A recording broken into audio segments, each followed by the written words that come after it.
Good to have you with us. 10 away from 8 if you're watching the time. I'm Gareth Edwards. Let's take you back to the fallout, if you will, from those July unrests. United Phosphorus Limited did not have the environmental authorization to operate its Cornubia chemical factory near Durban. Now, joining me there, you can see it, is Desmond D'Sa from the South African Community Environmental Alliance. Desmond, good morning to you. Yes, we do, of course, know that the report has come out. Yes, it had a lot of chemicals in the factory, but now it seems the factory wasn't all that compliant. What's your reaction now that you'd seen that news? Good morning, and good morning to the listeners. It's not unbeknown that companies of this nature will come and develop in South Africa and bring in these chemicals without anyone knowing. What is shocking for us as the community involved in this is that the national ministry led by the minister yesterday and the provincial ministry led by the NEC of Environment, both of them alluded to that they did not know what was going on.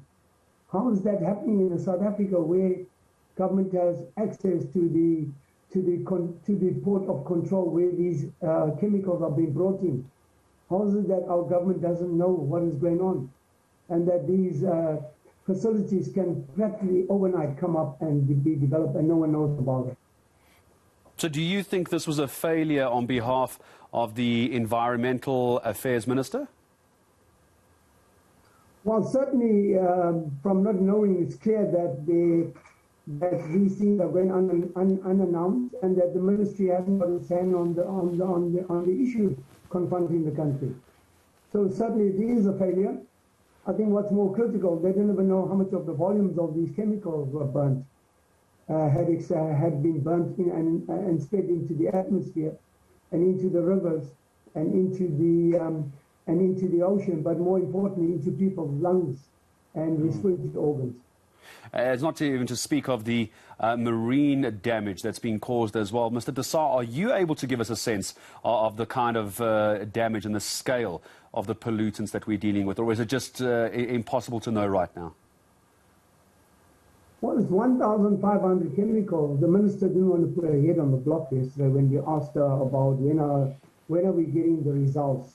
It seems like the reports are not out. They're going to take it for... They've sent it out for peer review in other parts of the world from scientists. But what has happened is that the beaches stay closed and livelihoods have been affected. Bad enough that for over 3 months, that tons of marine species have been killed. And people have lost, through tourism, people have lost their jobs. People have lost their only food gardens in that area. And the minister then, is not able to give us time frames of when this is going to be done and how long is it they're going to hold the company accountable.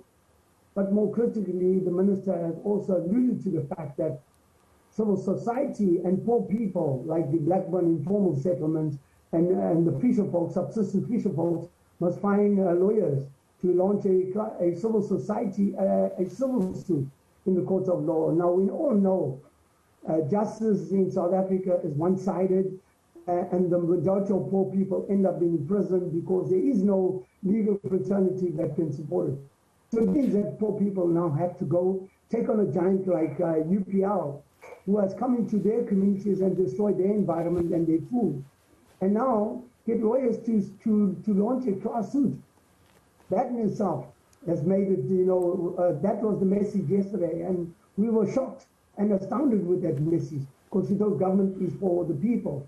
Government will look at correcting what has happened and ensure that this never happens again. But also those people that have done it be held accountable. Now to pass the buck and to say that poor people must launch a civil society suit for the loss of damage of their food crops, for the loss of damage of their fish, but more critically, for the health impact that they're going to be affected with. Yeah. As it is now, there's no clinic that has gone there to assess them with all that pollution that they're breathing, which is very shocking.